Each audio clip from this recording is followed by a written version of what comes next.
আজকের যে জনসভা এটা কি প্রশান্ত মহাসাগরের সাথে তুলনা করা যায়? প্রশান্ত মহাসাগরের পাশে আমি গিয়েছি, সামনে তাকালে পানি ছাড়া কিছু দেখা যায় না। আজকে যে মহাসমাবেশ, মহাসমুদ্র, সেটাও সামনে তাকালে মানুষ ছাড়া আর কিছু দেখা যায় না। আমি দেশবাসীকে ধন্যবাদ জানাই আজকের এই মহাসম্মেলনে সাড়া দেওয়ার জন্য। বাংলাদেশ জামাত ইসলামী বাংলাদেশের সকল মানুষের দল। নীতিক যে ক্ষুদ্র গোষ্ঠী আছে সেখান থেকে শুরু করে সকল ধর্ম, বর্ণ, নারী, পুরুষ, দরিদ্র, ধনিক, সাদা, কালো সকল মানুষের দলের নাম হচ্ছে বাংলাদেশ জামাত ইসলাম। মোহতারাম, আমি বিস্তারিতভাবে বলবেন। আরেকটি কথা পরিষ্কার বলতে চাই, জামাত ইসলামী কোন সন্ত্রাসবাদকে পছন্দ করে না। ইসলামে জঙ্গিবাদের কোনো স্থান নেই। বাংলাদেশ এই জায়গায়ও কোন জঙ্গিবাদ মাথাচাড়া দিয়ে উঠতে পারবে না, পারবে না, পারবে না। সেটা ধর্মীয় জঙ্গিবাদ হতে পারে অথবা রাজনৈতিক জঙ্গিবাদ হতে পারে। জামাত ইসলামী জঙ্গিবাদের বিরুদ্ধে রুখে দাঁড়াবে, লড়াই করবে, সংগ্রাম করবে প্রয়োজনে। সম্মানিত ভাইরা, আমরা তারুণের আকাঙ্ক্ষা পূরণের ব্যাপারে আমরা অতীব যত্নবান আছি। আমির জামাত আশা করি বিস্তারিত বলবেন। আমি শেষ কথা বলে দিতে চাই, সেটা হচ্ছে আওয়ামী লীগ কি করেছে বলতে চাই না, তারা গন কেস। তাদের এই দেশে আর কোনো ঢুকার সম্ভাবনা নেই, তারা একেবারে অপ্রাসঙ্গিক। যেটা আজকে বলতে চাই যে এই লড়াই সংগ্রামের মূল লক্ষ্য হচ্ছে নতুন বাংলাদেশ।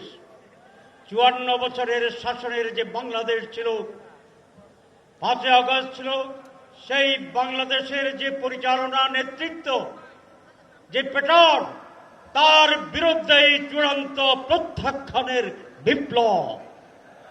আমরা নতুন বাংলাদেশ চাই, যারা পুরানো কায়দায় এই দেশে আবার শাসনকে ফিরিয়ে আনতে চায়, জনগণ তাদেরকে সেই সুযোগ দেবে না।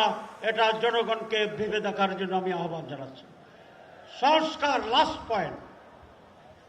সংস্কার প্রত্যেকেই বলে মানি, কিন্তু মিটিংয়ে বসে কেউ দেখি মানি না ভাব দেখাচ্ছেন। সমস্যাটা কোথায়?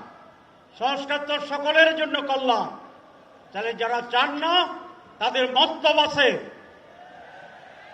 পিআর পদ্ধতিতে কেন্দ্র দখল হবে না, তাহলে মতলব পূরণ হবে না।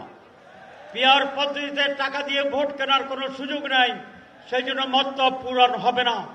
যেটা স্বচ্ছ নির্বাচন, তার বিরোধিতা করা মানে হচ্ছে নতুন বাংলাদেশ গড়ার ব্যাপারে তারা সিনসিয়ার নয়। আরেকটি কথা বলি, শেষ করি, যে অনেকে বলে যে সংস্কার হচ্ছে, এটার আইনগত ভিত্তি কিভাবে দেব? আগামী পার্লামেন্টে দেওয়া হবে। তাহলে আপনারা মনে করছেন আগামী পার্লামেন্টে আপনারা জিতবেন নাকি দখল করবেন? সুতরাং এই সমস্ত কথা সমাজকে বিভ্রান্ত করবে। জামাত ইসলামী চায় আগামী নির্বাচন জনগণ জিতবে। জনগণ যাদেরকে ভোট দিবে তারা জিতবে। সোহরাওয়ার্দী দুটা মহাসমাবেশ, কারা জিতবে এই মেসেজ কি পাওয়া যাচ্ছে না? ইনশাআল্লাহ বাংলাদেশ পন্থীরাই জিতবে, চাঁদাবাজ বিরোধীরাই জিতবে, সুশাসনের পক্ষের শক্তি জিতবে ইনশাআল্লাহ।